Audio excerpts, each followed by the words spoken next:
Bonsoir, chers frères, bonsoir, chères sœurs, partout où vous êtes dans le monde.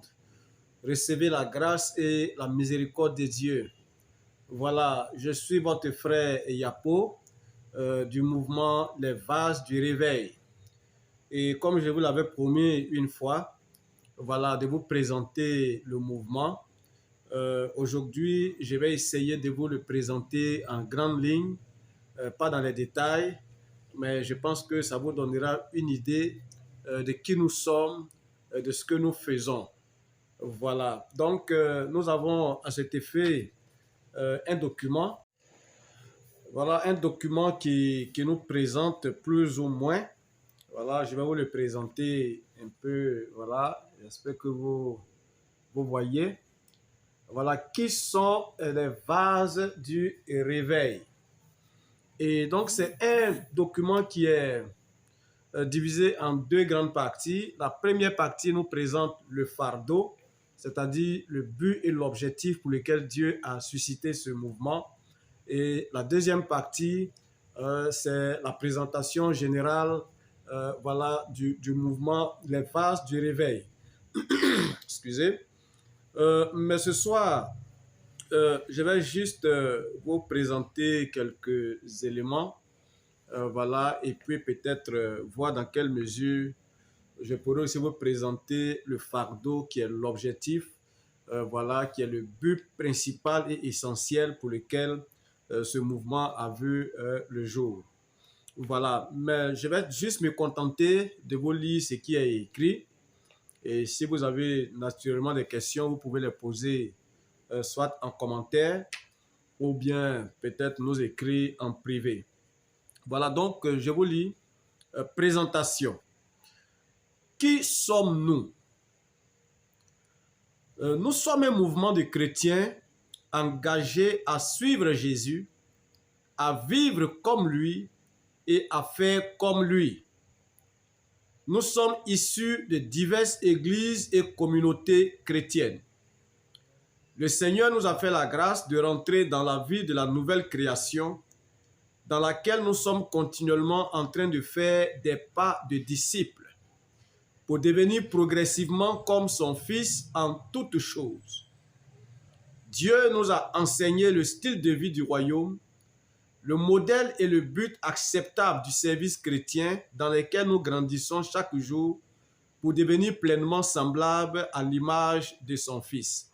Voilà, donc je vais juste faire quelques petits commentaires.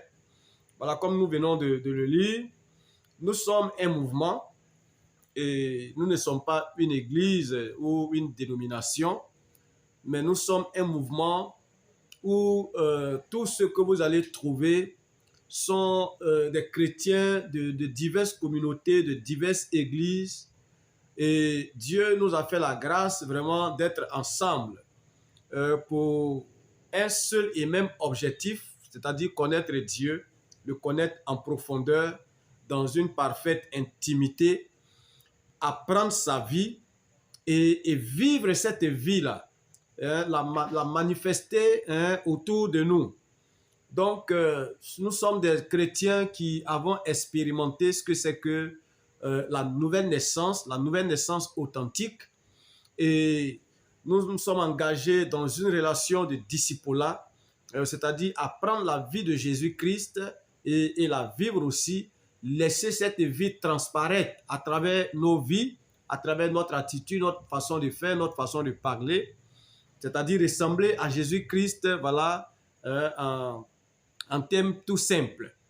Et donc, nous nous sommes mis ensemble, voilà, pour constituer cette équipe-là, voilà, qu'on appelle les vases du réveil. Donc, je continue la lecture.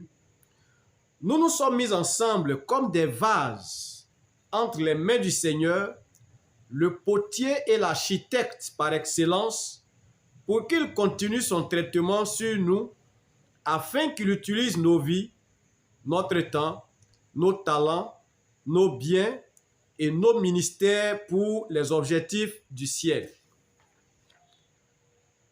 Et donc, nous sommes engagés en ayant bien compris vraiment ce que Dieu attend de chacun de nous. Nous avons compris que Dieu a besoin de nos vies, de notre tout, de nos biens, de nos talents. Et dans ce mouvement, nous nous sommes disposés dans les mains du Seigneur comme des vases, comme des instruments qu'il va utiliser pour atteindre les objectifs du ciel. Donc, nous mettons tout à sa disposition. Nos vies, notre temps, nos talents, nos biens, en tout cas, tout ce qui nous concerne, nous les mettons gracieusement au service du ciel parce que nous avons compris que, en fait, nous ne sommes que les gérants, les intendants des biens de Dieu. Et donc, naturellement, nous les mettons à la disposition du vrai propriétaire pour que cela puisse servir pour son but. Et la chose la plus essentielle, c'est notre vie. Parce qu'en fait, c'est la vie qui sert Dieu. Voilà, donc c'est un peu cela. Et donc, je vais poursuivre la lecture. Ce mouvement est dénommé les vases du réveil. C'est une plateforme chrétienne interdénominationnelle et apolitique. Qui œuvre à susciter des vases pour Dieu dans toutes les sphères de la société, de véritables disciples qui seront à l'image et à la ressemblance de Christ par leur vie, par leur caractère et par leur ministère.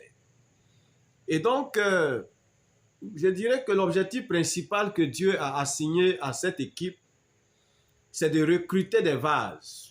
C'est de susciter des vases. Quand nous parlons de vases ici, nous faisons allusion aux hommes, aux femmes, aux jeunes et même aux enfants, à toute personne qui a besoin de Christ, à qui nous présentons le Seigneur, qui expérimente la vie de la nouvelle création et qui devient à son tour un instrument que Dieu va utiliser pour pouvoir impacter d'autres vies.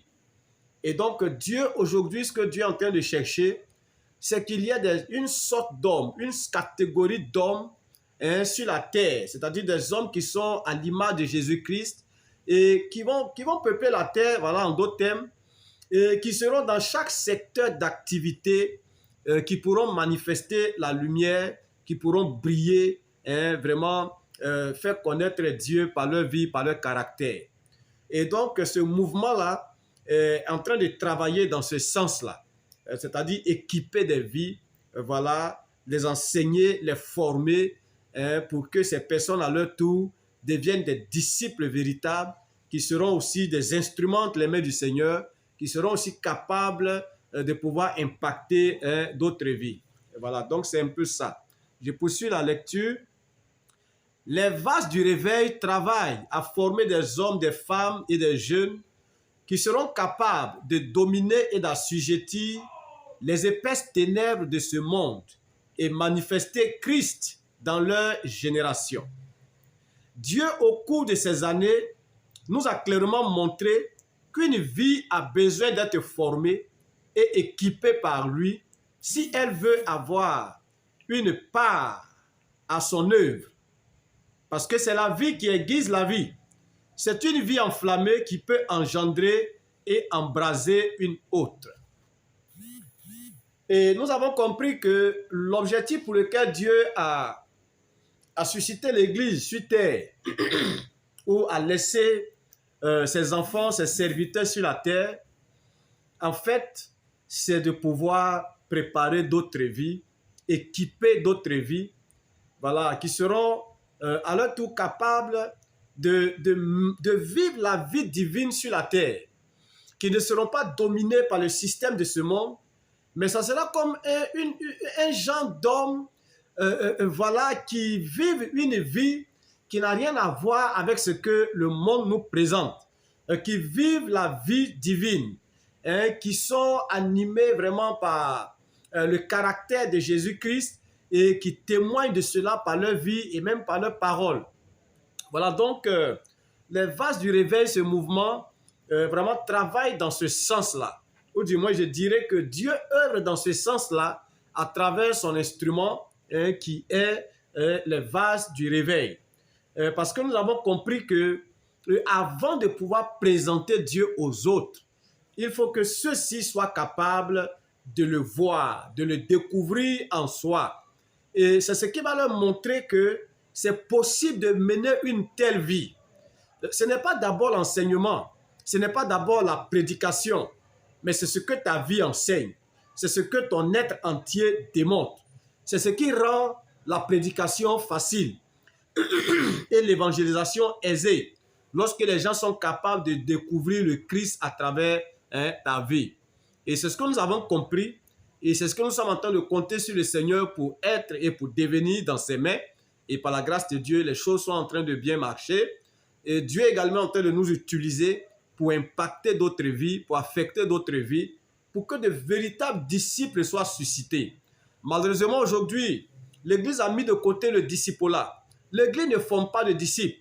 L'Église ne fait que recruter des membres, des fidèles, en fait, qui ne sont fidèles à personne. Parce qu'aujourd'hui, quand nous regardons la vie et que ceux que nous appelons chrétiens vivent dans nos assemblées, dans nos églises, c'est vraiment lamentable. Le monde n'a rien à envier à l'église d'aujourd'hui. Parce que la vie que les chrétiens mènent n'est pas différente de la vie que ceux que nous disons qu'ils sont païens sont en train de mener. Et souvent, on entend des païens dire que nous-mêmes qui n'allons pas à l'église, nous sommes mieux que vous. Quand nous voyons vraiment tous ces scandales dans le milieu chrétien et même au niveau des serviteurs de Dieu, c'est une honte. Et donc, si les serviteurs de Dieu eux-mêmes, ils ont une vie corrompue de la sorte, quand même, n'attendons pas que ce soit ceux-là qui forment des disciples, qui forment des personnes qui vont porter le caractère de Christ. Et vraiment, c'est très malheureux, c'est dommage aujourd'hui de constater que vraiment tout ce désordre dans l'Église. Mais je bénis le Seigneur parce que, comme il le disait à Élie, il s'est réservé 7000 hommes qui n'ont pas fléchi genoux devant Baal. Il y a des vases qu'il est en train de préparer dans le secret, mais quand le temps va arriver, il va les présenter, il va les manifester. Voilà, et c'est ce que Dieu est en train de faire. Et je pense aussi pour ma part que c'est ce qu'il est en train de faire avec nous. Et je lui rends vraiment toute la gloire. Et donc, sur ce, je vais présenter maintenant, en tout cas, l'objectif. Qu'est-ce que Dieu vise? Quand nous parlons d'église, quand nous parlons de serviteurs de Dieu, qu'est-ce que Dieu recherche? Qu'est-ce que Dieu vise véritablement? À quoi est-ce que Dieu s'attend? Lorsqu'il a appelé un homme, qu'il a appelé une femme, à pouvoir faire quelque chose pour lui. Et quel est l'objectif du ciel? Qu'est-ce que Dieu recherche? C'est quand nous aurons compris l'objectif, la vision, que nous saurons comment nous y prendre pour que ce que Dieu veut faire, qu'il puisse avoir l'espace et l'opportunité de l'accomplir, mais à travers des vases, à travers nous. Voilà, donc je vais vous lire un peu le fardeau, qui est aussi le fardeau que Dieu a mis dans notre cœur depuis plusieurs années. Et nous sommes en train de prier, nous sommes en train de compter sur sa grâce pour que nous ne puissions pas échouer vraiment dans cette œuvre-là. S'il nous a fait confiance de nous susciter et de nous équiper, de nous préparer pour que nous puissions devenir des instruments dans ses mains pour pouvoir aussi affecter d'autres vies, notre prière, c'est que nous ne soyons pas vraiment une déception pour le ciel. Nous comptons sur la grâce de Dieu et nous comptons aussi sur vous, sur vos prières, pour tous ceux aussi vraiment qui sont en train d'œuvrer dans le secret, qui aiment le Seigneur véritablement, qui sont sortis vraiment de tous ces folklores et en train de chercher Dieu vraiment de toute leur âme, de tout leur cœur, de tout leur esprit et de véritables adorateurs.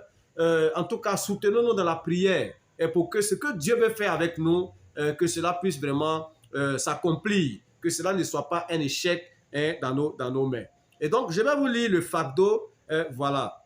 Et donc, un besoin crucial de vases.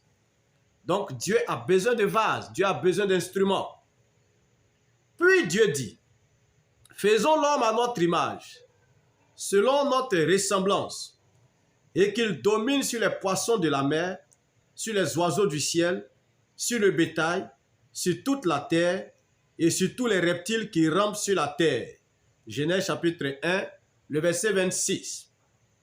Depuis la création, Dieu ne veut rien faire sans l'homme qu'il a créé. L'homme est sa créature la plus spéciale et la plus parfaite qu'il a mandatée pour gérer son œuvre sur la terre. Il le créa à son image et à sa ressemblance. L'homme est la seule créature à qui Dieu a confié toute la domination, et cela était pour un but. Il n'était pas créé pour gagner sa survie en luttant pour avoir une vie aisée. C'était déjà un acquis dans le jardin. L'homme devrait plutôt se concentrer sur sa mission divine, celle d'établir l'ordre et de manifester la vie du ciel sur la terre. Donc nous voyons que effectivement, Dieu avait senti dans son cœur le besoin vraiment de créer l'homme. Comme si dans son premier plan de création, c'est comme si l'homme n'était pas prévu dedans. Et nous voyons par la suite que Dieu dit, ah mais vraiment, il faut qu'on puisse vraiment créer l'homme à notre image, à notre ressemblance. Et Dieu a clairement défini le but et l'objectif pour lequel il devait créer cet homme-là. Dieu ne fait rien sans but. Dieu n'a pas créé l'homme et puis après maintenant, il a commencé à se poser des questions pour dire, mais bon, l'homme qu'on vient de créer là, mais on fait quoi de lui? On fait quoi avec lui? Non.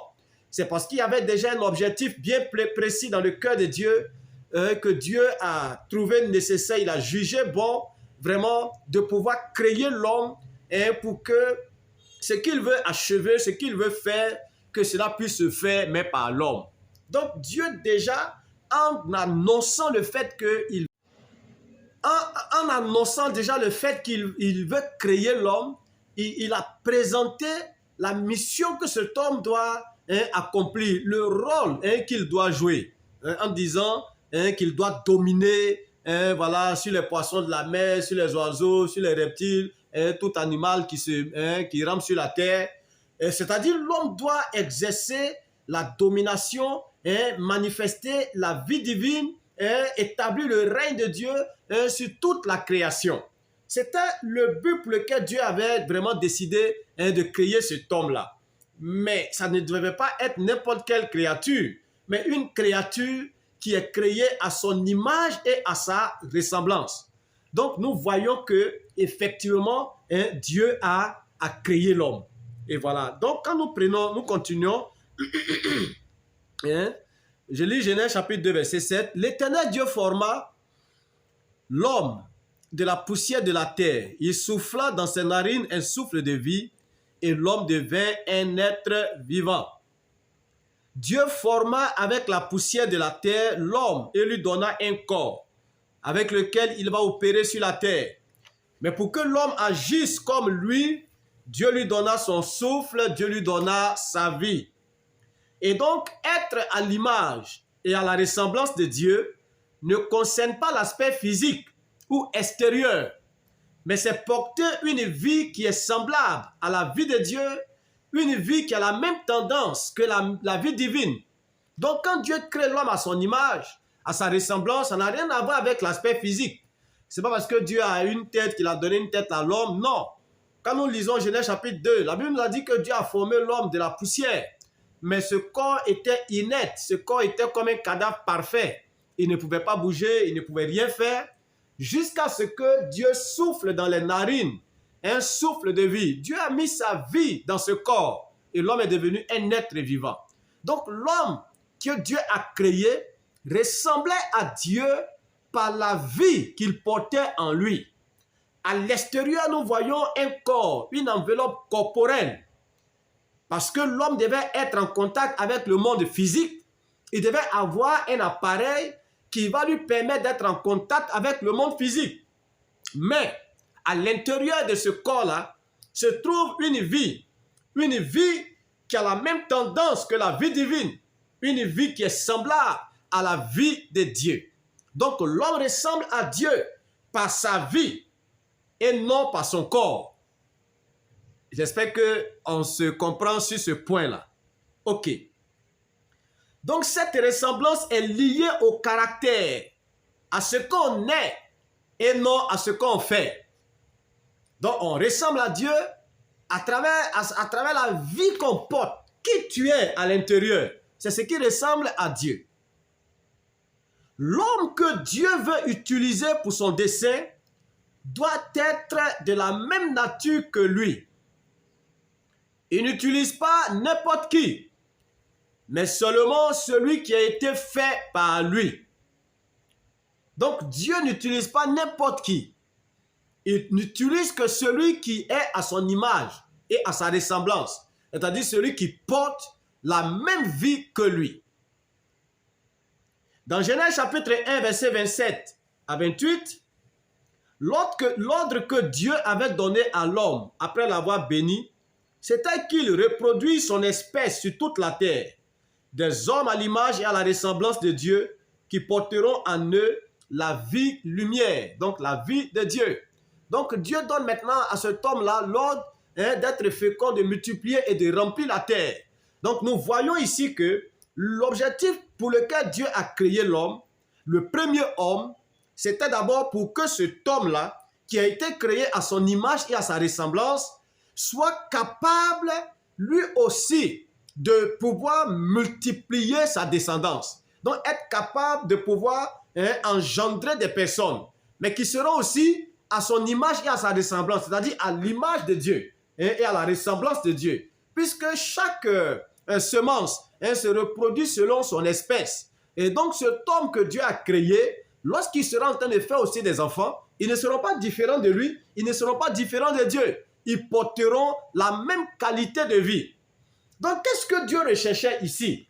C'était que sur la terre, qui est le domaine du ciel, Dieu voudrait voir que sur cette terre-là, il soit répandu des hommes et des femmes qui sont à son image, à sa ressemblance, qui portent son caractère, qui portent sa vie, qui portent son esprit en eux. C'est ce qui a motivé Dieu et il a créé l'homme.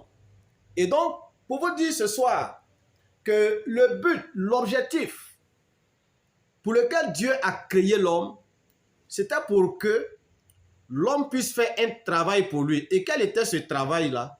Porter son image sur la terre, la répandre, la multiplier, et voilà, des hommes corrects qui portent la vie divine.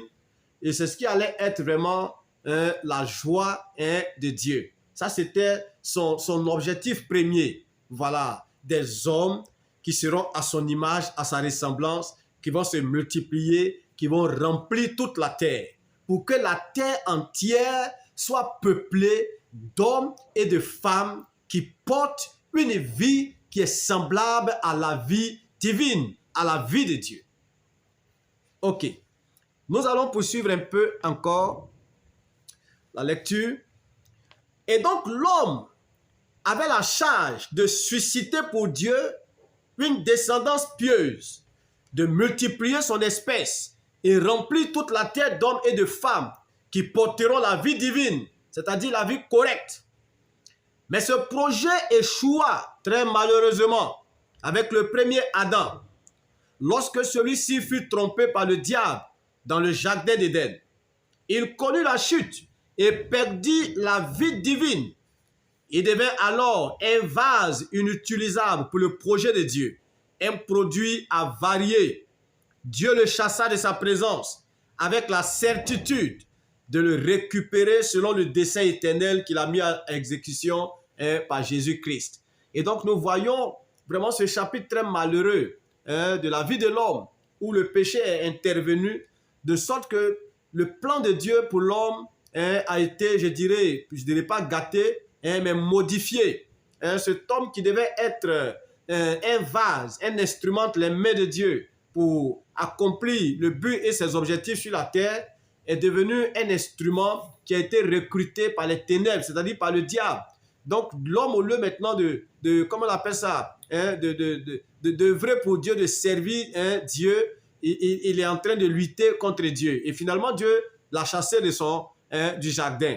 Et il y a une chose que nous devons savoir. Ce que l'homme a perdu ce jour-là, l'homme n'avait pas perdu, comment on appelle ça, des privilèges matériels ou bien quelque chose de physique. Mais ce que l'homme avait perdu ce jour-là dans le jardin à cause du péché, c'était la vie que Dieu lui avait donnée.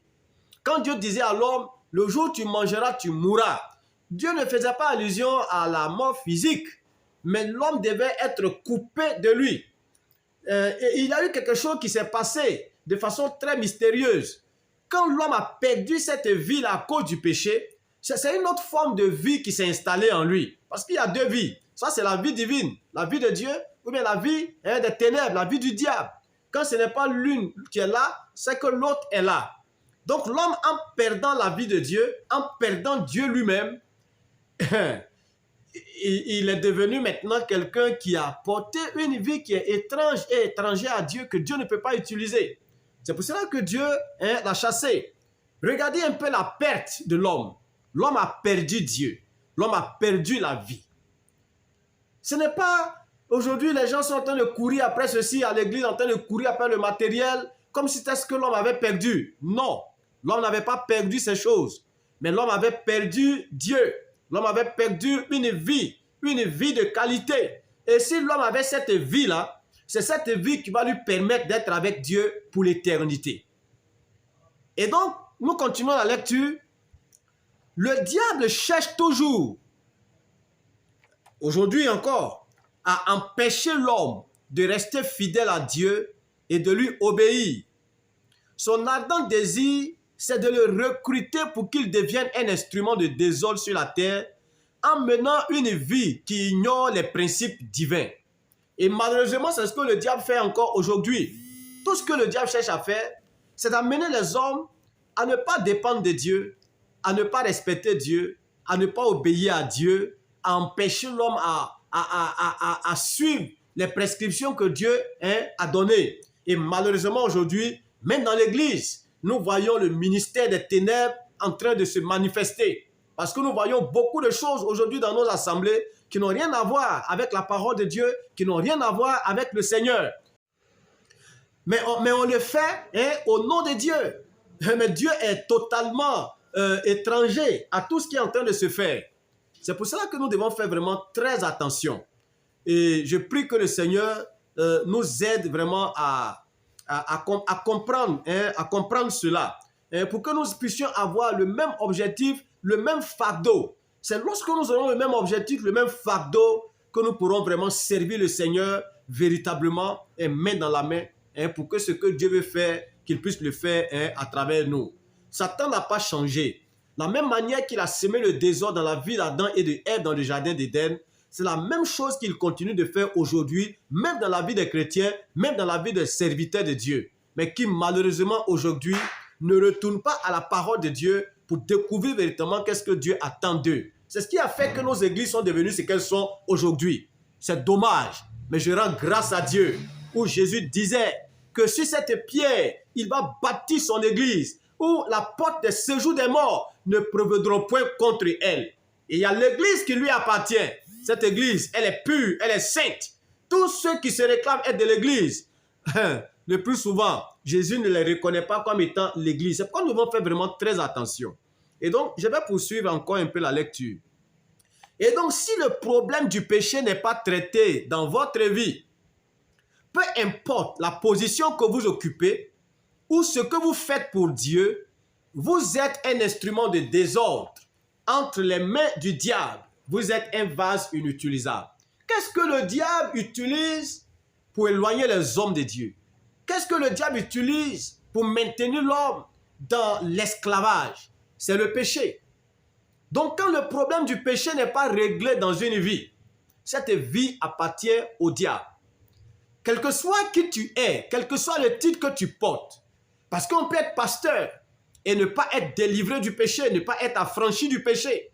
Si le problème du péché n'est pas réglé dans ta vie, tu n'es qu'un instrument de désordre entre les mains du diable, mais dans la maison de Dieu. Tu seras en train de faire beaucoup de choses pour Dieu, au nom de Dieu. Mais à cause du problème du péché dans ta vie, le ciel te regardera comme un ennemi correct. C'est pour cela que nous devons prier pour que nous ne puissions pas passer à côté vraiment de l'essentiel. Beaucoup de personnes pensent que servir Dieu, c'est ce qu'on arrange pour lui. C'est organiser ceci, organiser cela. Non, servir Dieu ne commence pas par les activités. Servir Dieu commence par la vie qu'on porte en soi. Si la vie que tu portes n'est pas appréciée, n'est pas approuvée par le ciel, tes œuvres ne le seront pas également. Donc, servir Dieu, c'est quoi? Quel est le premier service que Dieu veut qu'on lui rende en étant sur la terre? C'est de porter à nouveau sa vie. Cette vie que l'homme avait perdue dans le jardin d'Éden, que Dieu est venu nous redonner à travers son Fils Jésus-Christ. Dieu s'attend à ce que nous puissions nous revêtir de cette vie, porter cette vie à nouveau et la vivre autour de nous. Le service de Dieu commence par là. Et c'est le but essentiel vraiment du service de Dieu.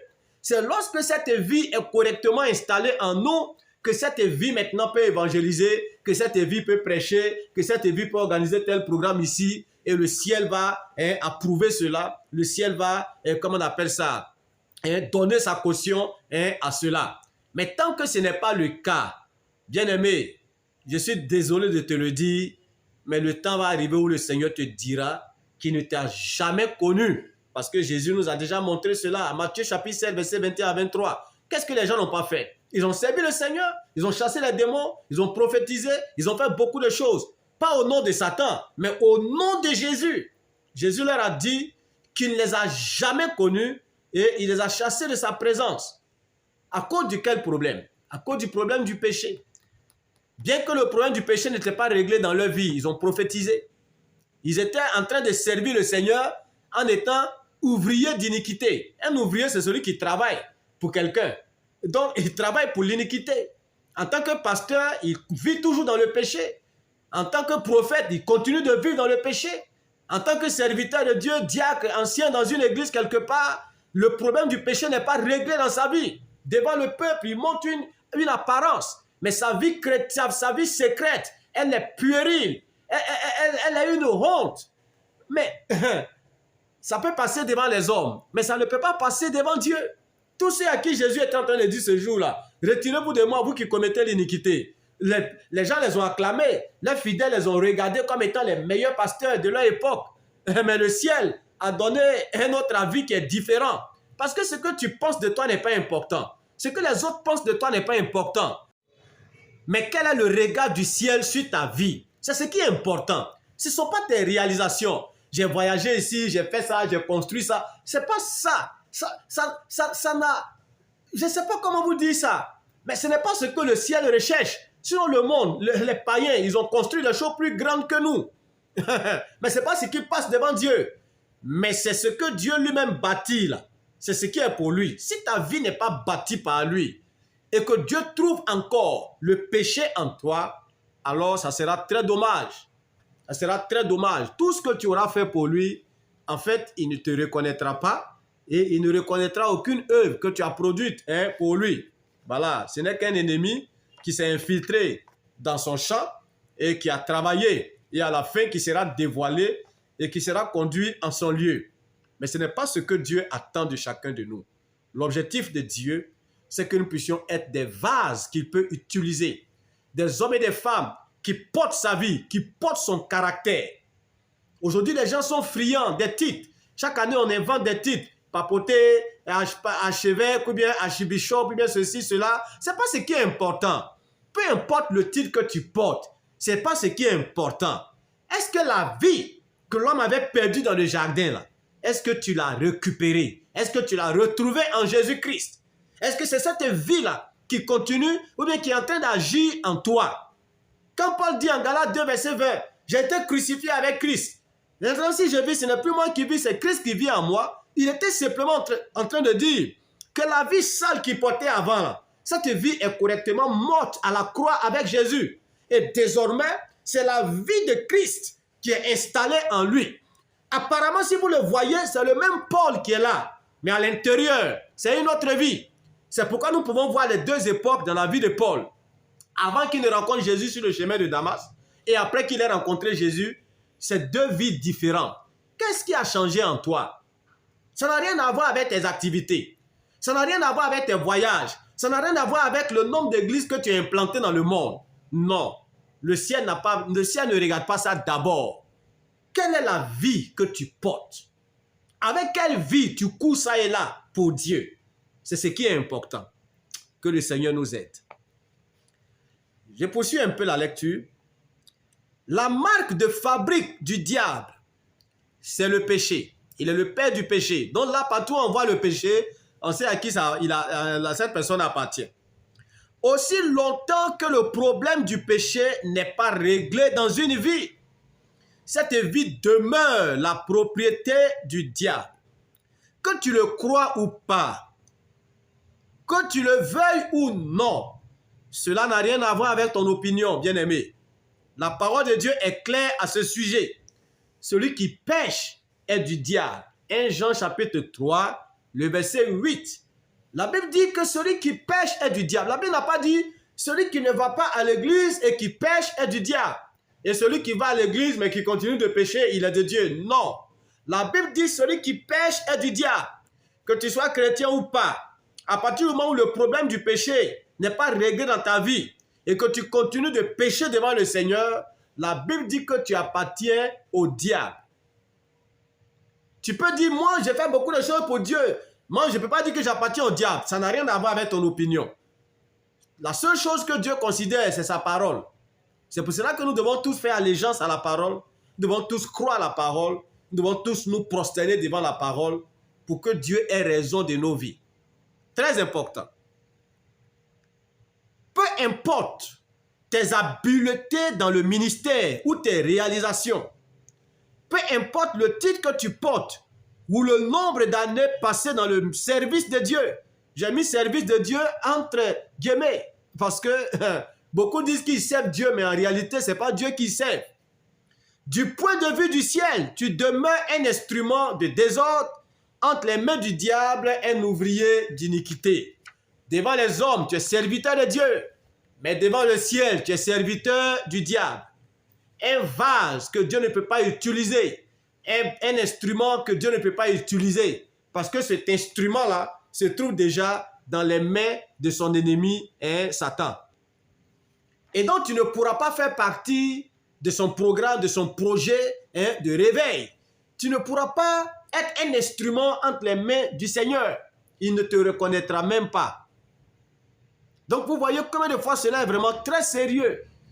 Quelquefois, il est important de s'asseoir et puis de s'examiner soi-même à travers la parole de Dieu pour savoir si véritablement, tel que nous sommes en train de faire les choses, est-ce que le ciel est satisfait de nous? Ne regardons pas les résultats. Les résultats sont trompeurs. On peut vivre dans le péché et produire quelques bons résultats. Et même quand Saül était rejeté dans le cœur de Dieu, qu'il n'était pas il n'était plus le roi dans le cœur de Dieu, et il était toujours assis, comme on appelle ça, sur le trône, devant les hommes, il était toujours le roi d'Israël. Il a toujours conduit l'armée de Dieu pour aller faire des combats.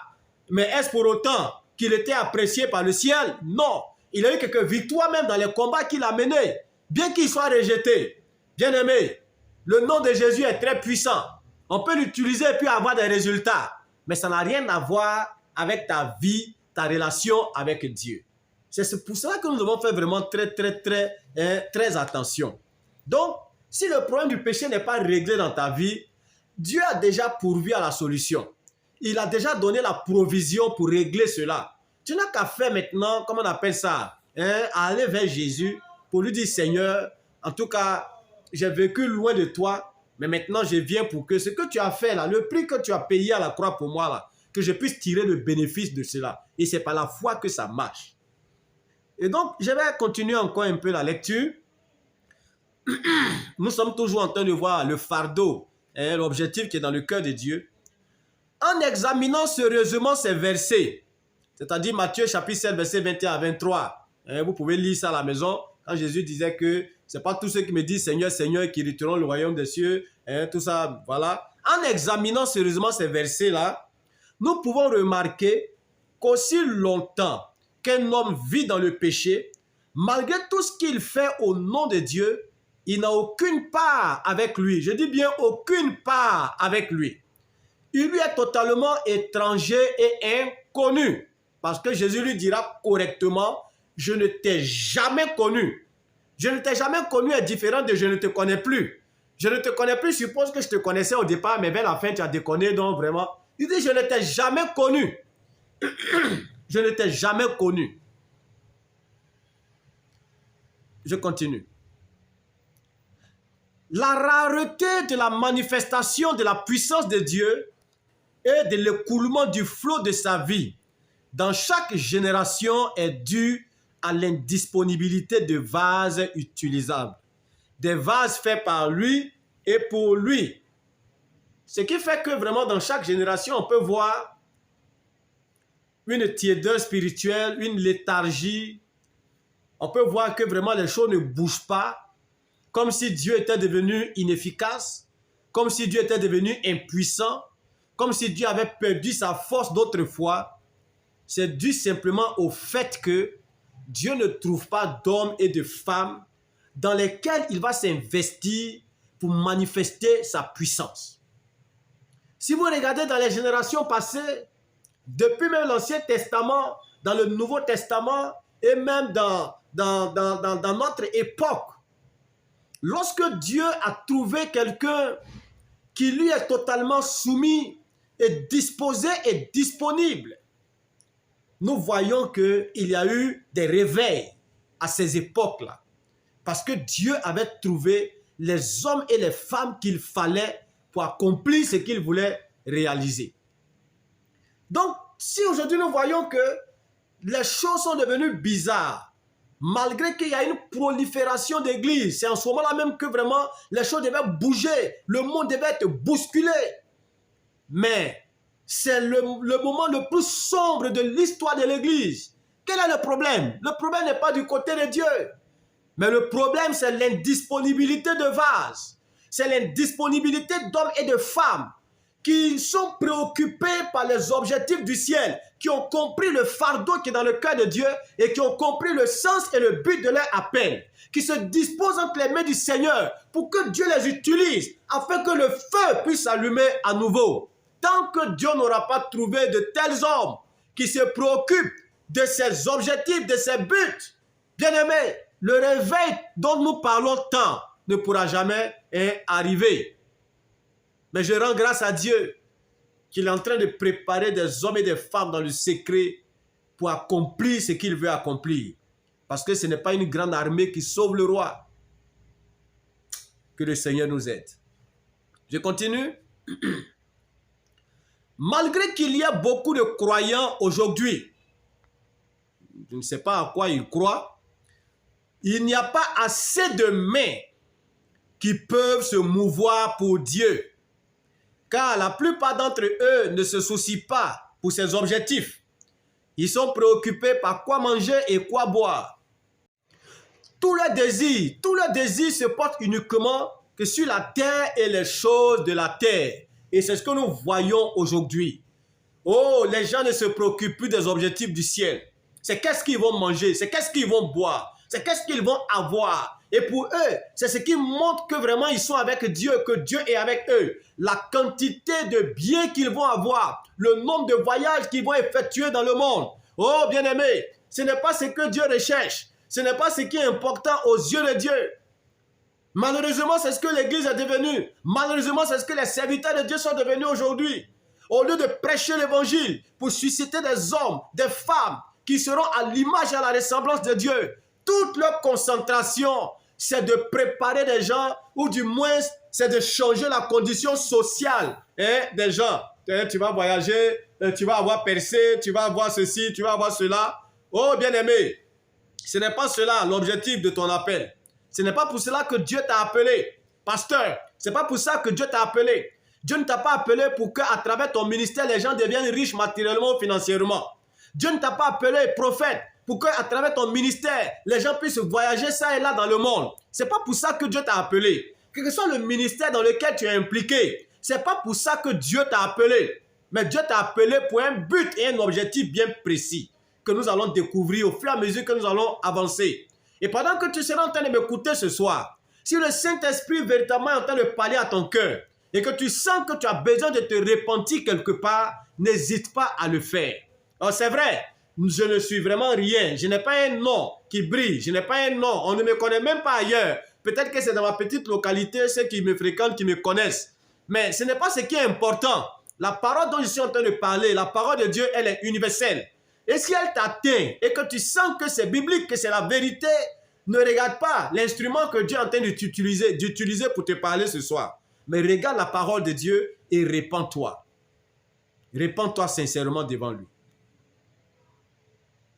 Donc je continue. tant que Dieu n'aura pas trouvé l'homme répondant à ses exigences, il ne donnera pas la pluie du réveil. Les choses seront toujours comme ça. Et même ça ira même de mal en pire. De sorte qu'on verra même la prostitution physique dans l'église. Et qui sait, si ces choses n'existent pas déjà dans certains milieux chrétiens dans ce monde. Si aujourd'hui l'homosexualité est acceptée dans certaines communautés où les mariages gays sont célébrés, regardez un peu où nous sommes en train de partir. À cause du fait simplement que l'objectif pour lequel Dieu a créé l'homme, le but pour lequel Dieu t'a appelé, il t'a suscité dans le ministère, non seulement peut-être que tu ne le connais pas, ou bien tu as laissé tomber cela pour chercher tes propres ambitions, tes propres objectifs. Et c'est très dommage. Si le réveil tarde à venir dans notre génération, c'est simplement parce que Dieu ne trouve pas de récipients qui peuvent le gérer pour lui. Le réveil tarde. Pas parce que Dieu ne veut pas qu'il y ait réveil, mais c'est parce que Dieu ne trouve pas d'hommes et de femmes qui vont gérer ce réveil quand ça va commencer. Il n'en trouve pas.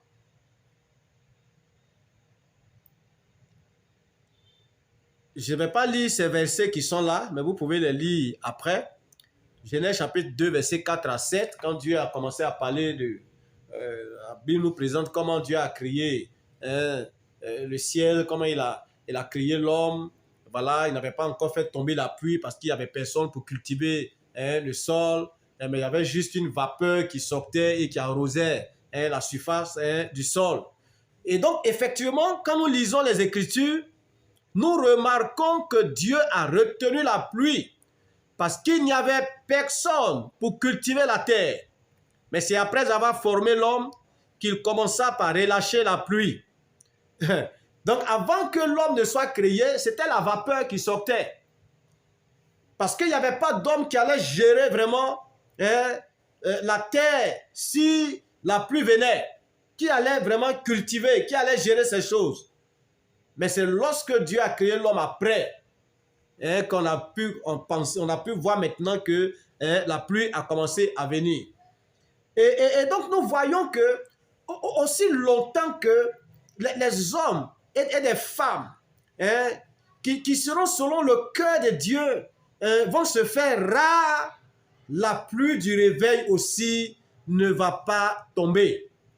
Parce qu'en fait, si Dieu relâche cette pluie du réveil, il n'aura aucune personne pour pouvoir gérer cela. Ça sera vraiment du gâchis. Mais puisque Dieu ne veut pas gaspiller ses ressources, alors il attend. Tant que Dieu n'a pas trouvé l'homme qu'il faut pour ce qu'il veut faire, son œuvre va attendre. Il avait déjà annoncé dans Genèse chapitre 3, verset 15, la venue du Sauveur, du Libérateur, la postérité de la femme. Mais c'est lorsqu'il a trouvé la personne appropriée, Marie, cette jeune fille vierge qui avait la crainte de Dieu, c'est en ce moment-là que Dieu a accompli cela dans la vie de cette personne. Tant que Dieu ne trouve pas l'homme qu'il faut, la personne qu'il faut, son œuvre doit attendre et ça va attendre. En fait, personne n'est plus pressé que Dieu. Donc, je continue. Je vais tourner la page. Nous voyons aujourd'hui dans chaque coin de rue beaucoup d'églises et d'organisations dites évangéliques, très actives et même souvent très sérieuses, mais qui n'ont aucun impact sur la vie de leurs adeptes ni sur la société. À chaque 5 minutes, on trouve une église ici, on trouve un temple ici, on trouve quelque chose ici qu'on fait au nom de Dieu.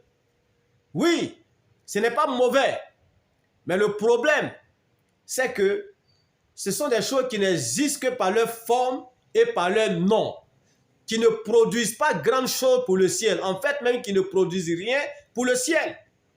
Parce que la plupart des gens qui vont dans ces milieux-là continuent de croupir sous le poids du péché.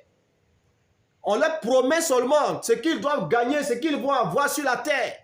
Oui, ils sont même prospères matériellement, mais très misérables spirituellement, parce qu'ils n'ont aucune relation avec le Seigneur. Leur vie n'est que pianteur.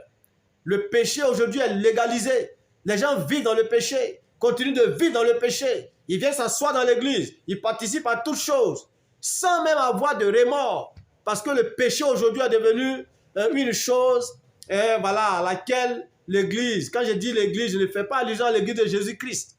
L'église s'est accommodée. Tout le monde vit dans le péché. C'est devenu normal. Mais c'est malheureux. Les hommes dans ces milieux continuent d'être à l'aise dans leur vie de péché sans aucun remords. L'accent est mis sur ce qu'ils peuvent gagner sur la terre et non sur ce qu'ils doivent devenir entre les mains de Dieu et pour Dieu.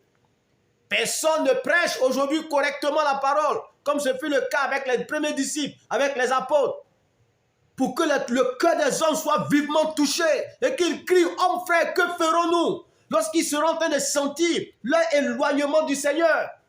Mais on prêche toujours, bien sûr, des paroles très alléchantes, des paroles vraiment très gracieuses, qui endorment la conscience des gens. Ça, ce n'est pas l'église de Jésus-Christ. Ça, ce n'est pas le serviteur de Jésus-Christ. La meilleure description qui leur convient, la meilleure description qui convient à ces organisations dites chrétiennes, dites religieuses, qu'on appelle église, là, la meilleure description qui leur convient, en fait, on les appelle des ministères de vapeur.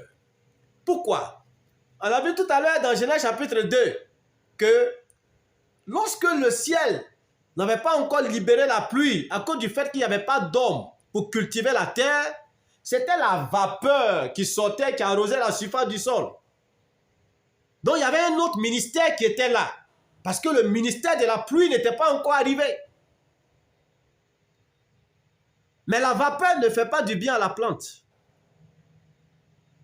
La vapeur ne fait pas du bien à la plante.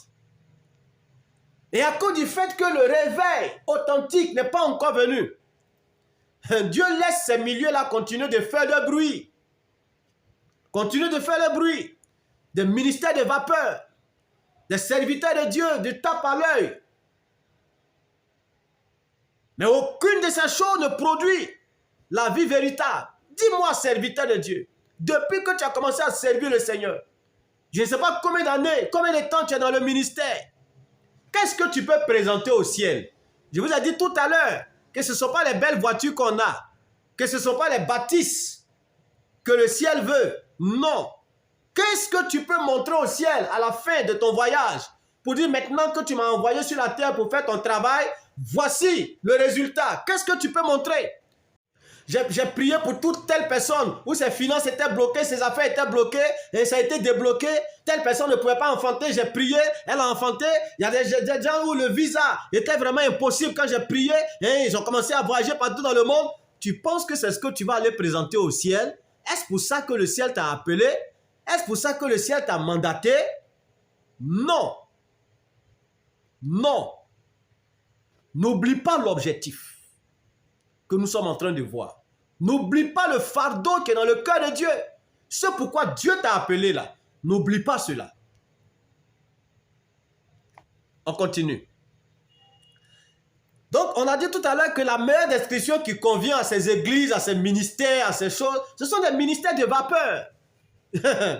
Et donc, des ministères de vapeur qui ne produisent que du bruit et non du fruit. Des ministères qui ne s'intéressent uniquement qu'à la condition sociale et physique des hommes et non de leurs âmes. Toute leur concentration est focalisée sur le gain. De la même manière que la vapeur ne peut pas faire du bien à la plante, de tels ministères ne peuvent pas faire du bien au monde, ne peuvent pas faire du bien aux hommes. Nous allons voir ce que c'est que le véritable ministère et ce que cela doit produire. Le véritable ministère transforme la vie des hommes, les équipe pour leur mandat divin et les apprête pour le ciel. Quand Dieu suscite un ministère ou bien quand Dieu appelle quelqu'un, qu'il a pris soin de préparer, de transformer lui-même, d'équiper. Son rôle, c'est de susciter d'autres personnes qui vont aider à connaître le Seigneur, les enseigner, les éduquer dans les voies du Seigneur, les préparer aussi à être des acteurs dans le champ de Dieu, des ouvriers. Et ensuite, pendant qu'il est en train de les préparer de cette façon, il les prépare aussi pour le ciel. Parce que quand leur travail va finir sur la terre, ils iront se reposer à la maison. C'est ce que le ministère doit rechercher, doit produire. Est-ce que dans ton ministère, quand tu sors, quand tu bouges, quand tu es dans tel programme, est-ce que ton objectif, c'est de toucher des personnes qui vont rencontrer le Seigneur véritablement, qui vont passer des ténèbres à la lumière, de la puissance de Satan à la puissance de Dieu, et qui seront à leur tour équipés, préparés pour aussi affecter d'autres vies? Est-ce que c'est le but qui te fait courir? Est-ce que c'est cet objectif-là qui te fait courir? C'était ce qui avait fait courir les apôtres. C'était ce qui avait fait courir Paul. Paul ne courait pas ça et là pour aller bénir les gens matériellement, physiquement. Non. Mais il voulait recruter des vases pour le ciel. Recruter des hommes et des femmes pour le Seigneur. Si ce n'est pas pour ça que tu es en train de courir ça et là, je te dis ce soir que tu es en train de poursuivre du vent. Tu es un étranger pour le Seigneur. Même si tu te réclames être de lui, lui ne te reconnaît pas. Parce qu'il n'a jamais mandaté quelqu'un pour faire ce dont tu es en train de faire là. Ce que Dieu recherche aujourd'hui, ce sont des fils et des filles qui soient semblables à l'image de son Fils. Des hommes qui lui ressemblent dans le caractère et dans le service. C'est ce que Dieu recherche. Dieu cherche des hommes et des femmes qui vont retourner à lui pour porter à nouveau la vie correcte, qui ressemble à Christ. Donc le ministère doit permettre à ces hommes-là de rencontrer le Seigneur afin de devenir comme lui. C'est de tels hommes que nous pouvons présenter à Dieu. On n'ira pas présenter des maisons, des voitures au Seigneur. Mais les hommes que nous aurons moissonnés, ceux que nous aurons préparés, nous aurons équipés par la grâce, par la force, par la miséricorde que Dieu nous a donnée. Comme Paul est en train de le dire. C'est à cause de cela qu'il est en train de travailler par la force de Dieu, toute puissante qui agit en lui. C'est-à-dire présenter un jour à Dieu des hommes devenus parfaits en Christ. C'est l'objectif du ministère. Si ce n'est pas pour ça que tu es en train de courir, alors tu es passé à côté de la plaque, bien-aimé. Je continue un peu. Pour être un homme correct, selon le concept divin, il faut être comme Christ, son Fils bien-aimé. Dieu a envoyé Jésus comme une semence qui doit être multipliée sur la terre. Jésus n'est pas juste un personnage historique ou biblique, ni une histoire amusante à raconter, ni juste un simple message intéressant à prêcher, bien qu'il soit le message et le messager par excellence. Jésus n'est pas simple, vraiment, Jésus est le Fils de Dieu que Dieu a envoyé sur la terre, vraiment il est mort et puis il est ressuscité et puis il est parti au ciel. Ce n'est pas une histoire à raconter, ça va au-delà de ça. Jésus-Christ est l'arrangement et la provision de Dieu pour ramener l'homme à sa nature originelle. C'est l'instrument que le ciel a dépêché sur la terre parce que l'homme était en danger. L'homme était tombé dans un danger où il ne peut pas sortir lui-même de cette situation. Donc Jésus-Christ est le commando que le ciel a mandaté sur la terre pour venir enlever l'homme de cette situation, pour le rétablir dans son état d'origine, pour lui donner à nouveau sa condition d'enfant de Dieu. C'est quoi la Bible nous dit en Jean chapitre 1 verset 12. À tous ceux qui l'ont reçu, à tous ceux qui croient en son nom, il leur a donné le pouvoir de devenir enfant de Dieu. Il est venu donner le pouvoir à quiconque croit en lui de prendre sa place d'enfant de Dieu, d'être dans le royaume. C'est ce que Christ est venu faire. Donc le prendre à la légère. Utiliser Jésus pour avoir maison, utiliser Jésus pour avoir voiture, utiliser Jésus pour avoir travail. En fait, c'est le mépriser. Et c'est le mépriser correctement. C'est pas pour ça que le ciel l'a envoyé. Je continue. Je reprends.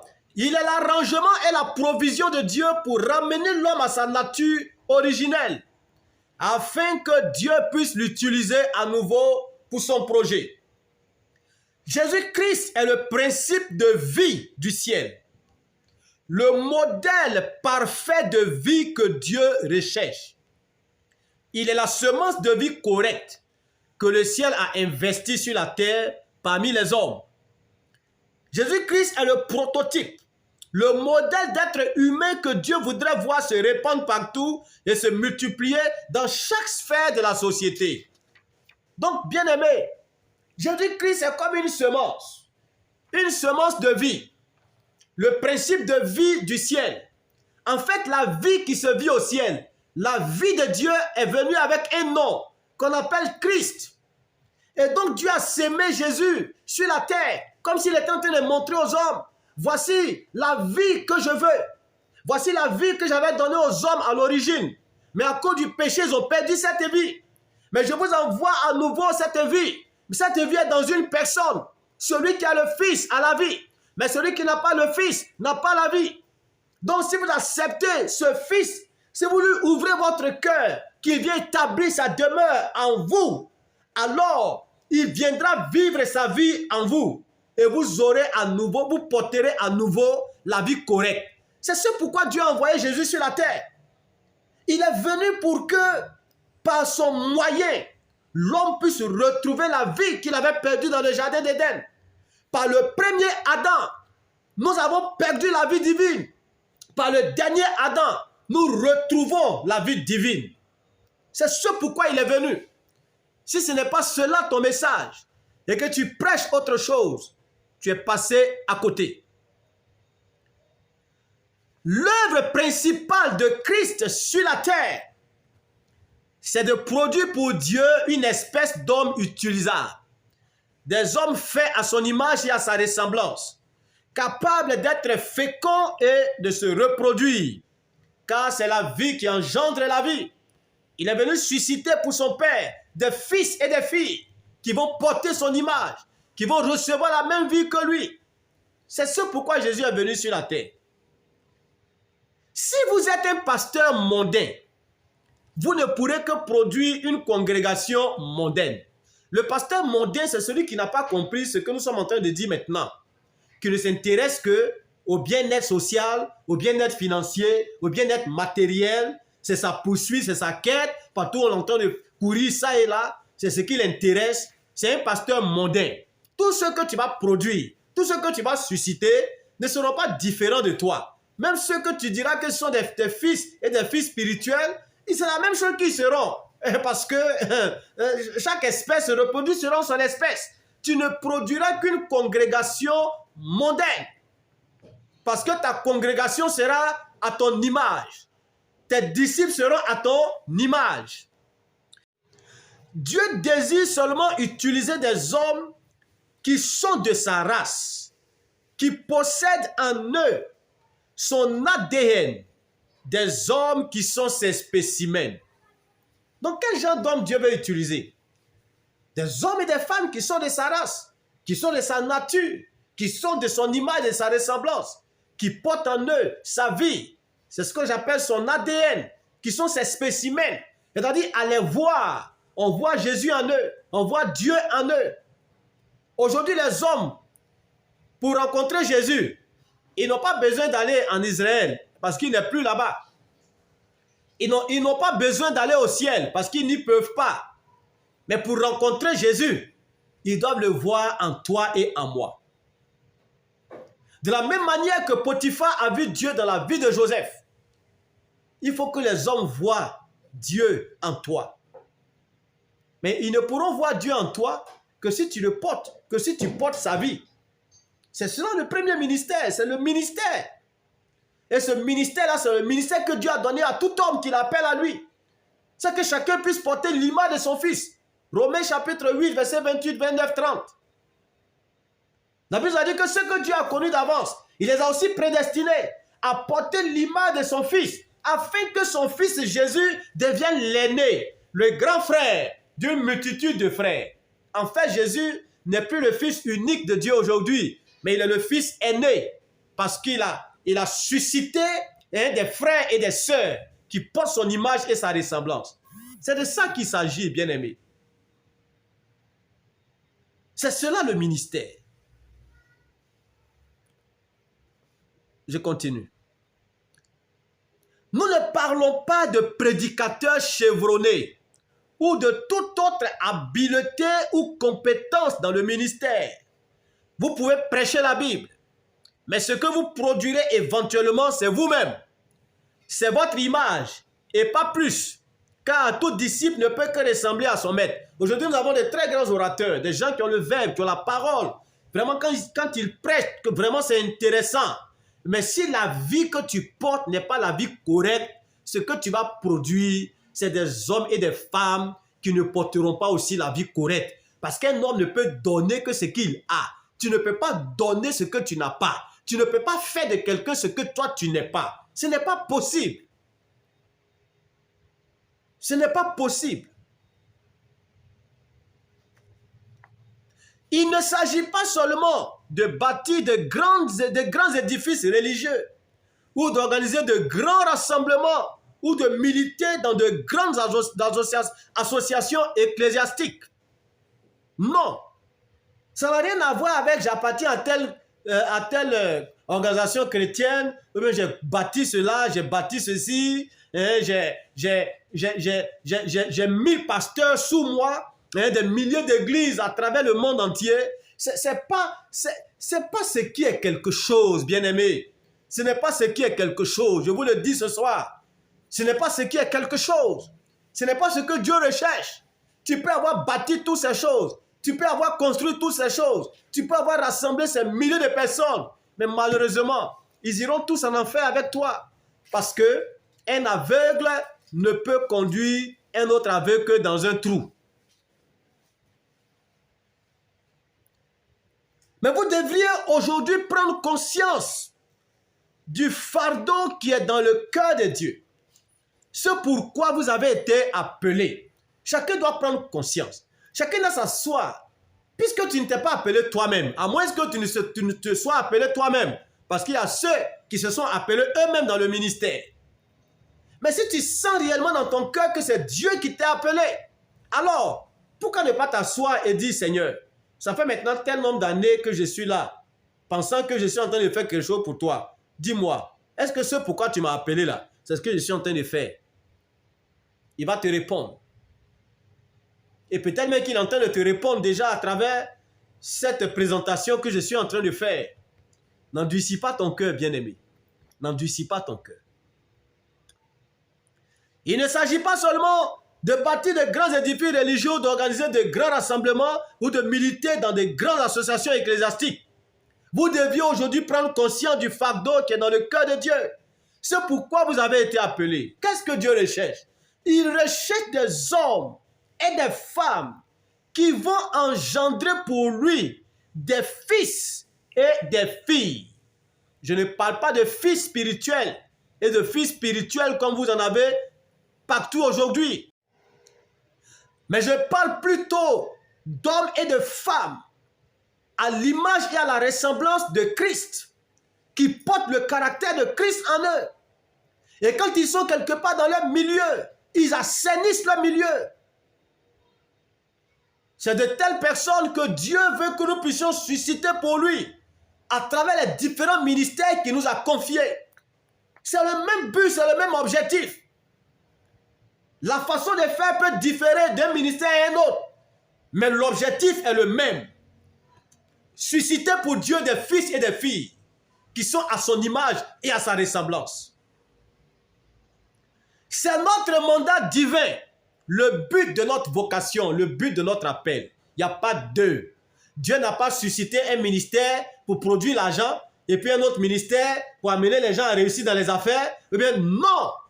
Le but, l'objectif principal pour tous les ministères, lisez à partir d'Éphésiens chapitre 4, Éphésiens chapitre 4, à partir du verset 10. Lisez, vous allez voir. Tous les ministères qui ont été cités ont le même et unique but et objectif. Que ce soit un pasteur, que ce soit un prophète, que ce soit un docteur, que ce soit un apôtre, tout ce qu'il sera en train de faire, sa contribution qu'il sera en train d'apporter doit équiper une personne, doit préparer une personne à grandir jusqu'à atteindre la stature parfaite de Christ, jusqu'à ce qu'on puisse voir l'image de Jésus à travers lui. C'est ce que Dieu, c'est à ce à quoi Dieu nous a appelés, bien-aimés. Ou bien pour toi là, c'est comment?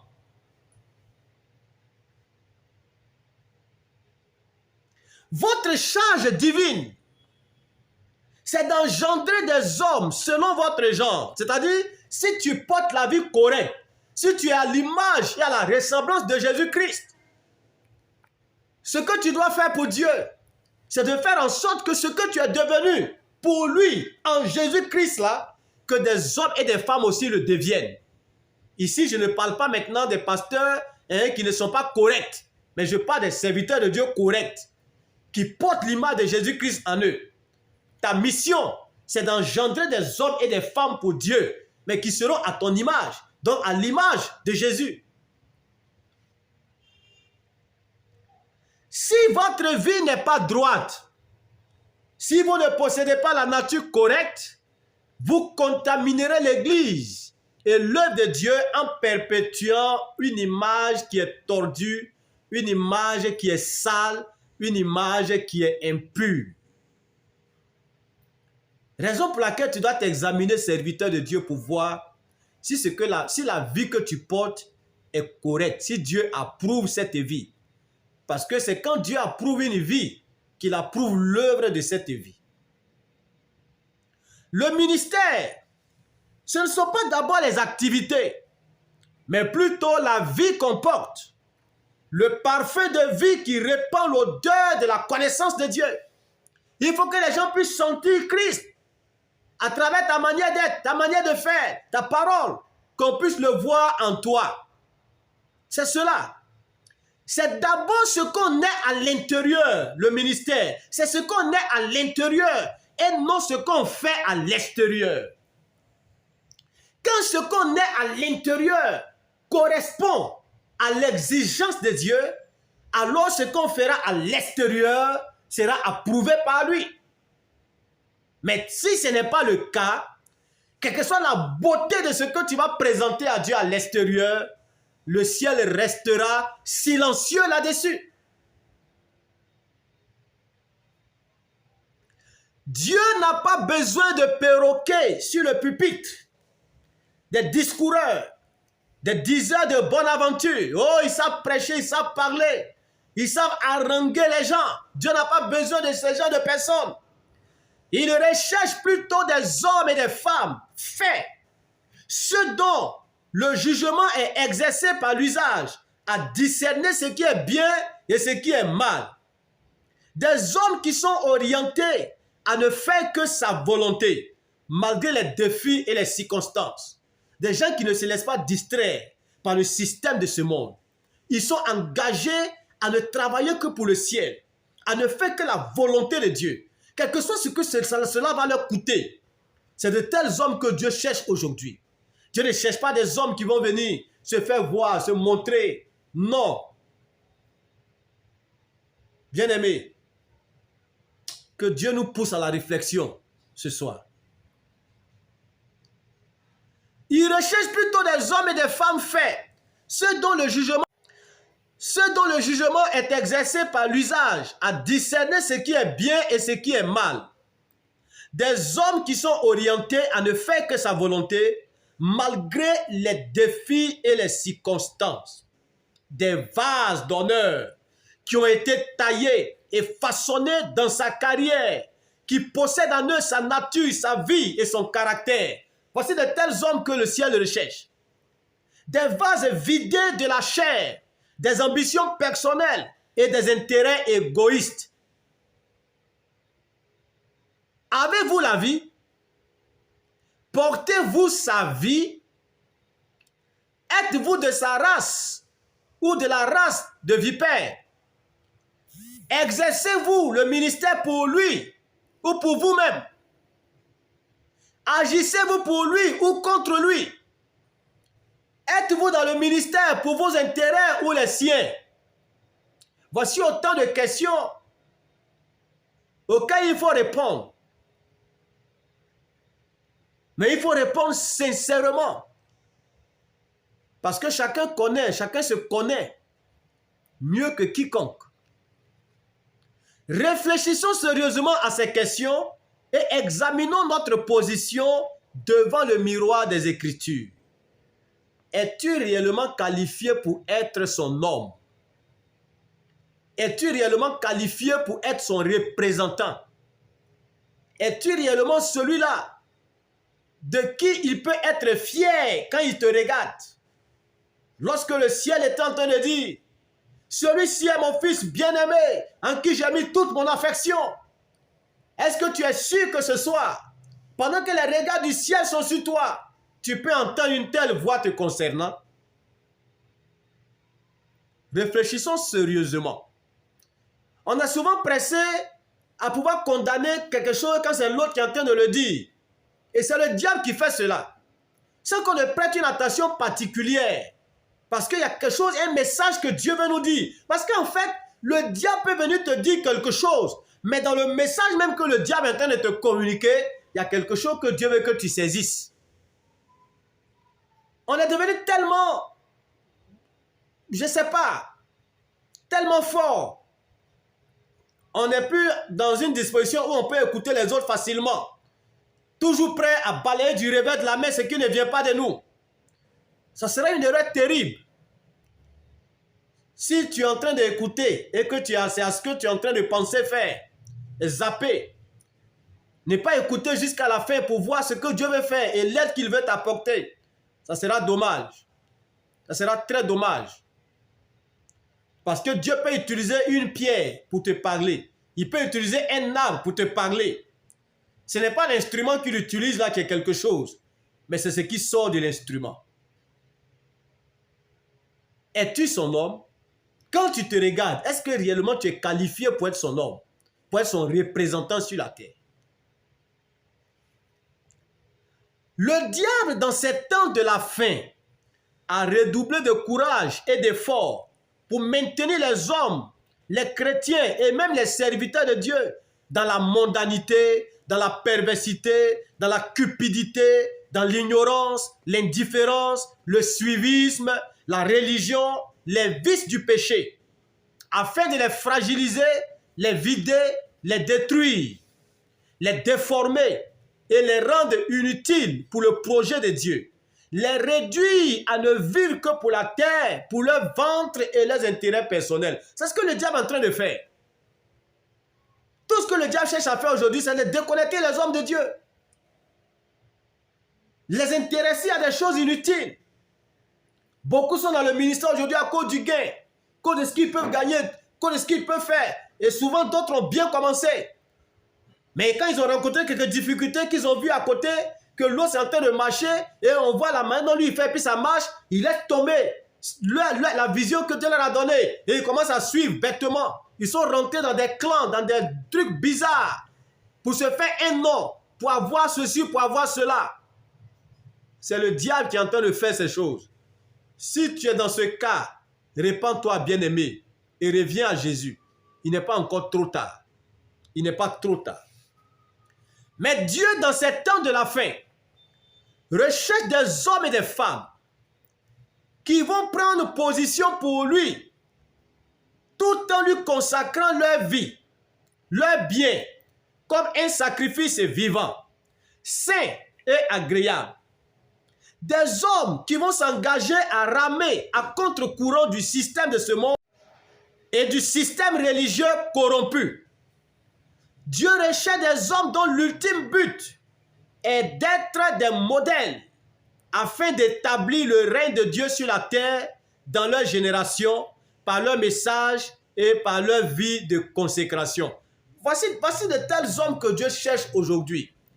Ils vont faire fi de toutes ces choses auxquelles les autres s'intéressent. Ils disent, moi c'est le ciel que je veux servir. Je veux me tenir pour Dieu. Peu importe ce que ça va me coûter. C'est de tels hommes que Dieu recherche aujourd'hui. Comme ce fut le cas de Daniel et ses amis, de Joseph, de David, des apôtres et bien d'autres qui ont pris position pour les intérêts du ciel dans leur temps. Voici des gens qui n'ont pas accepté de rentrer dans des compromissions, malgré toutes les propositions alléchantes qu'on leur faisait. Ils ont refusé. Ils ont refusé même l'amitié du roi.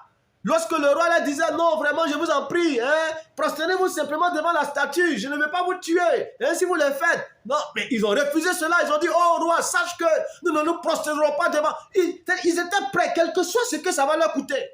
Joseph également, lorsque la femme de Potiphar était en train de l'oppresser chaque jour, il a dit, non, je ne peux pas commettre un si grand mal et pécher contre l'Éternel, même si ça devait nous coûter la prison. Voici des hommes qui ont pris position pour le ciel, comme Paul, qui ont pris position pour le ciel. Au péril de la vie, ils ont œuvré pour le ciel.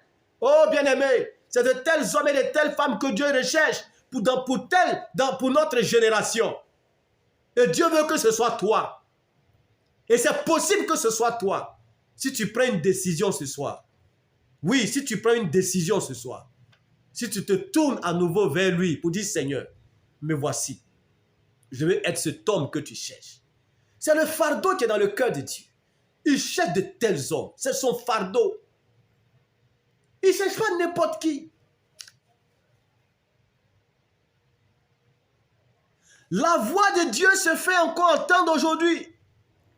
Qui enverrai-je et qui marchera pour nous? Ésaïe 6, verset 8. Pendant que tu es encore vivant, bien-aimé, que Dieu ne te dépasse pas pour chercher quelqu'un d'autre. Viens humblement te jeter à ses pieds en criant, comme le prophète Ésaïe. Malheur à moi, je suis perdu, car je suis un homme dont les lèvres sont impures. J'habite au milieu d'un peuple dont les lèvres sont impures. Et mes yeux ont vu le roi, l'Éternel des armées.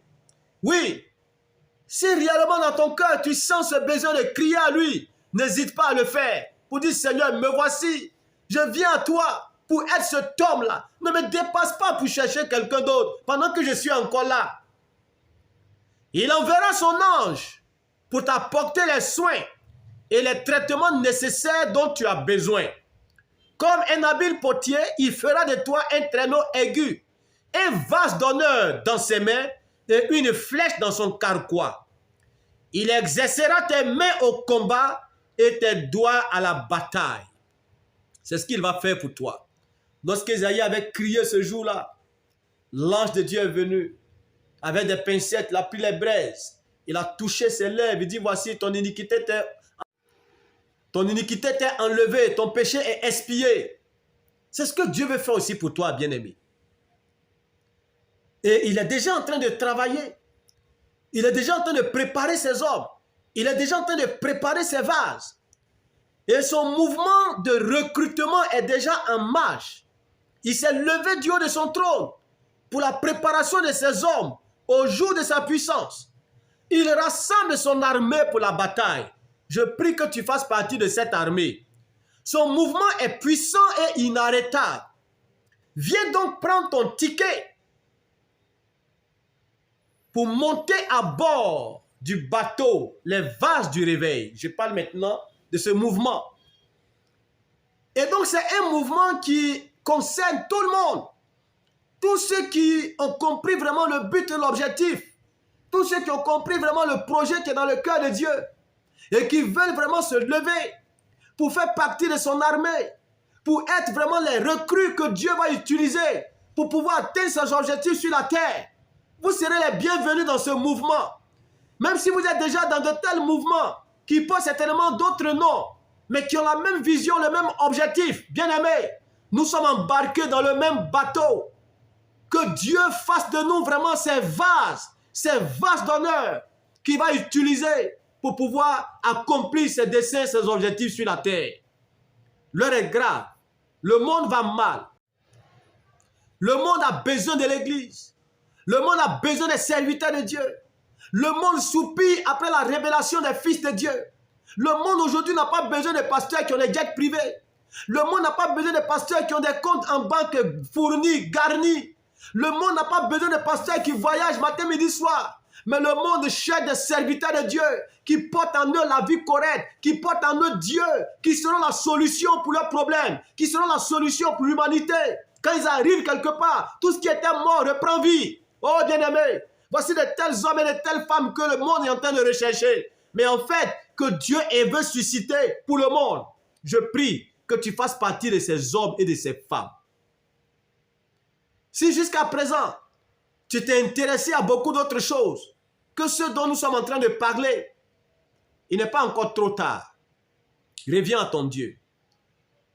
Si c'est lui qui t'a vraiment appelé, reviens à lui et dis-lui, Seigneur, j'ai manqué le but quelque part, mais je reviens. Et le Seigneur va continuer son œuvre dans ta vie. Ma prière pour toi, bien-aimé, c'est que tu ne perdes pas ton temps pensant être en train de servir Dieu et qu'à la fin, ils te disent qu'il ne t'a jamais connu. Oh, ça sera dommage, ça sera très malheureux. Et ça sera vraiment une chose qu'on ne pourra plus refaire. Mais pendant qu'il est temps, répands-toi. Pendant qu'il est temps, reviens à lui.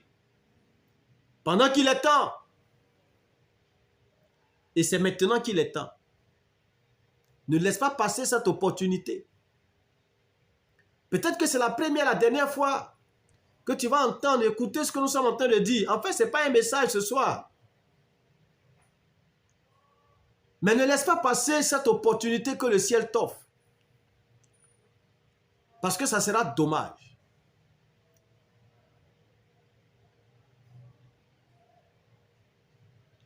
Je sais qu'il y a dans ce monde des hommes et des femmes que Dieu est en train de préparer, comme je l'ai dit. Et quand le temps va arriver, il va les présenter. Et je veux que tu fasses partie de ces différents mouvements. C'est pour cela que nous, en tant que mouvement vaste du réveil, comme je l'ai dit au départ, nous ne sommes pas une église. Mais nous sommes l'église de Jésus-Christ. Nous faisons partie de l'église. Nous faisons partie du corps de Christ. C'est vrai que chaque membre appartient à une communauté. Mais pour nous, les barrières dénominationnelles n'ont pas de sens. Ce qui est quelque chose pour nous, c'est Christ ou rien. C'est pour cela que même quand nous nous rassemblons, personne ne saura que telle est de telle communauté, telle est de telle. Nous sommes réunis autour d'un même objectif, un même but, une même personne qui est Christ. C'est la parole de Dieu. Ce sont ces choses, ces divisions, ces barrières dénominationnelles. Telle a sa doctrine, telle a sa doctrine, telle a sa doctrine. C'est ce qui a fragilisé l'Église jusqu'à aujourd'hui. C'est ce qui a fait qu'aujourd'hui, il n'y a pas de réveil. Parce qu'un peuple qui est divisé ne peut pas subsister. En fait, nous sommes en train de travailler. Quand je dis nous, je parle de façon générale. En train de travailler pour aider le diable, pour sa destruction. En fait, pour la destruction, pas la destruction du diable. Pour nous détruire. On est en train d'aider le diable à nous détruire. Lorsqu'on accepte ce qu'on ne doit pas accepter dans le corps de Christ et qu'on est prêt même à défendre bec et ongles cela parce qu'on a quelques intérêts qu'on peut gagner. Repentons-nous. Repentons-nous. Et que l'église véritable de Christ soit révélée. Cette église glorieuse, sans tache, ni ride, ni rien de semblable, mais sainte, irrépréhensible. C'est une telle église que le monde recherche. Et si cette église commence à paraître, le monde ne pourra pas la fouler aux pieds, comme il est en train de fouler l'église d'aujourd'hui aux pieds, en train de fouler les serviteurs de Dieu aux pieds aujourd'hui. Que tu fasses partie de cette assemblée de vainqueurs, que Dieu lui-même a équipée, que Dieu lui-même est en train de préparer, que Dieu lui-même est en train de former. Si vous avez des questions, vous pouvez nous les poser soit en commentaire, ou bien nous écrire en privé, ou bien vous avez nos coordonnées sur nos différentes plateformes, sur notre page Facebook, nos coordonnées sont là, coordonnées WhatsApp, email, etc. Vous pourrez nous poser toutes vos préoccupations. Si vous voulez nous connaître un peu plus davantage, Mais je crois que ce n'est pas nous que nous allons vous présenter, mais c'est celui qui nous envoie que nous allons vous présenter et ce qu'il veut faire avec nous. Si d'aventure, vous êtes une communauté, une organisation religieuse, un mouvement, une équipe, quelque part dans le monde, et que, en écoutant tout ce que nous venons de dire ce soir, cela rencontre aussi votre vision, et que vous pensez qu'on peut se soutenir mutuellement, n'hésitez pas à vous faire connaître, pour que nous puissions travailler main dans la main, afin que les objectifs du ciel soient atteints sur la terre. Parce que c'est dans l'unité que nous devenons forts. C'est dans l'unité que nous pouvons remporter de grandes batailles. Où que vous soyez partout dans le monde entier. Aujourd'hui, le monde est devenu un petit village. On peut toujours collaborer, on peut toujours coopérer, on peut toujours trouver des temps pour prier ensemble, pour que ce que Dieu veut faire, il puisse le faire. Que nous soyons en aussi un petit nombre, c'est suffisant. Dieu fera ce qu'il a envie de faire. Sur ce, je vais vous laisser pour que nous puissions passer un moment dans la prière. Je ne sais pas, peut-être que tu es seul, vous êtes en équipe ou en train d'écouter, ou bien quelque part dans ta maison. Prends un petit temps devant le Seigneur, après avoir entendu tout ce que nous venons d'entendre, et dis-lui quelque chose. Vraiment que le Seigneur nous bénisse. Shalom à vous et à très très bientôt. Bye.